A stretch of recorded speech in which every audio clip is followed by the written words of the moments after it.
لیکن اپنی کتاب میں جو کچھ لکھا ہے، تو اب کتاب تو ایک پبلک ڈاکومنٹ ہے، اس پر تبصرہ میں سمجھتا ہوں کہ ہر شخص کا حق ہے۔ بات ہو رہی تھی کہ بلیک بیری کی، تو ریحام خان نے کہا جی ان کے پاس ایک بلیک بیری فون موجود ہے۔ آپ کو یاد ہوگا 4-5 سال 6 سال پہلے، جس طرح آج کل دیگر سمارٹ فون ہیں، بلیک بیری ایک سمارٹ فون نہیں تھا، لیکن اس کے میسیجز، بلیک بیری میسنجر وغیرہ، وہ اس کو آپ ہیک نہیں کر سکتے، نہ ہی ان کو ڈیلیٹ کر سکتے ہیں، یہ کسی سے کروا سکتے ہیں، کوئی ایجنسی ایسا نہیں کر سکتی، کم از کم پاکستان میں نہیں کر سکتی، یہ ٹیکنالوجی موجود ہی نہیں۔ تو انہوں نے مسکراتے ہوئے کہا کہ اس بلیک بیری میں وہ کچھ ہے کہ اگر وہ میں منظر عام پر لے آئی تو آپ یقین کریں یہ ریحام خان کے بقول بہت سے لوگوں کو پاکستان میں منہ چھپانے کی جگہ نہیں ملے گی، پاکستان تو کیا دنیا میں منہ چھپانے کی جگہ نہیں ملے گی۔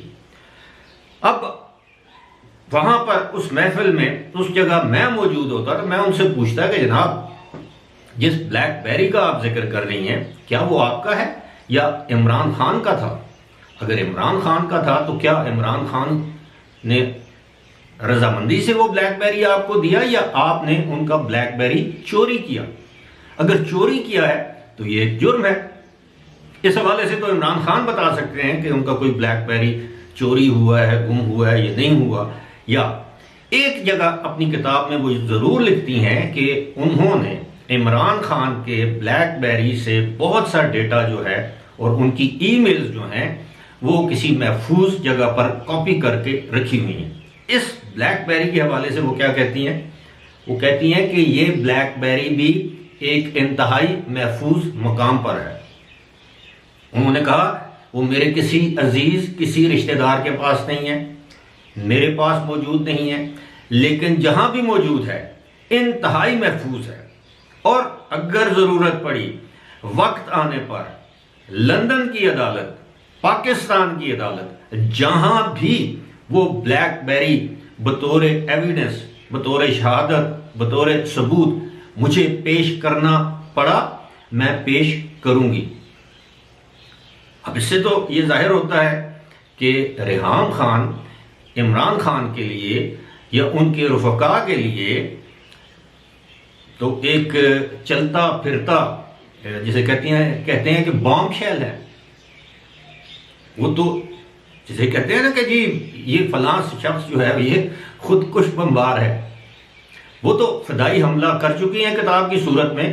اب اس کے دفاع کے لیے وہ کہتی ہیں میرے پاس بہت کچھ موجود ہے، اگر میری باتوں میں سچائی نہ ہوتی تو کتاب لکھے ہوئے بھی 3.5-4 سال گزر چکے ہیں۔ میری کتاب جولائی 2018 میں منظر عام پر آئی، اس کے 2-3 ایڈیشنز جو ہیں وہ آ چکے ہیں، اردو میں اس کا ترجمہ ہو چکا ہے۔ اگر عمران خان سمجھتے کہ ان کی اس کتاب سے عزت میں کمی واقع ہوئی ہے، ان کی میں نے پگڑی اچھالی ہے، ان پر بےہودہ بے بنیاد الزامات عائد کیے ہیں، تو وہ لندن کی عدالت میں جا کر میرے خلاف مقدمہ کر سکتے تھے، یا جو باقی لوگ ہیں جن کا میں نے ذکر کیا ہے وہ مقدمہ کر سکتے تھے۔ اب ایک صفحے کو، اور وہ صفحہ میں نے اب آپ کو کیا بتاؤں، 2-3 مرتبہ میں نے اس کو انگریزی میں، اردو میں نے اسے پڑھا ہے۔ اس صفحے میں ایسی کوئی معیوب بات نہیں جو انہوں نے مراد سعید کے حوالے سے کہی ہو، سوائے اس کے وہ اس صفحے میں ایک جگہ لکھتی ہیں کہ عمران خان کو خوبصورت مردوں سے دلی لگاؤ تھا۔ بقول ریحام خان، عمران خان پاکستان کے سابق مایہ ناز سپنر ثقلین مشتاق سے بہت متاثر تھے۔ انہیں ثقلین مشتاق کی شکل و صورت کے ساتھ ساتھ ان کی مسکراہٹ بہت پسند تھی، ان کو مراد سعید سے پیار تھا۔ اس کے علاوہ وہ علی امین گنڈا پور کے حوالے سے کہتی ہیں کہ وہ جو علی امین گنڈا پور ہے ان سے وہ کافی متاثر تھے، یہ دونوں جو ہیں وہ ان کو بہت اچھے لگتے تھے۔ اور اسی صفحے پر لکھا ہے کہ جب مراد سعید اور علی امین گنڈا پور اسلام آباد کے کسی کیفے یا ریسٹورنٹ میں اکٹھے جاتے تو لوگ وہاں پر کہکے لگاتے ہیں ان دونوں کو دیکھ کر، اس کے علاوہ اور کوئی چیز اس میں نہیں ہے۔ ہاں ایک اور ذکر ہے کہ مراد سعید جب ہاسٹل میں رہتے تھے تو ہاسٹل کے جو وارڈنز یا گارڈ یا جو لوگ ہوتے ہیں ملازمین، انہوں نے بھی بہت سے قصے ان کو سنائے ہیں۔ اب بات ہو رہی تھی بلیک بیری کی. اگر ریحام خان کے پاس وہ بلیک بیری ہے جس میں عمران خان کی ذاتی زندگی کے حوالے سے کچھ ایسی چیزیں موجود ہیں جن کے بارے میں سوائے ریحام خان کے ہم لوگ نہیں جانتے، اور اگر کسی بھی عدالت میں، پاکستان یا برطانیہ کی کسی عدالت میں ان کے خلاف کوئی کیس کیا جاتا ہے، مقدمہ کیا جاتا ہے، تو آپ یقین کیجئے کہ عمران خان اور ان کے ساتھیوں کے لیے بہت زیادہ پریشانی ہوگی.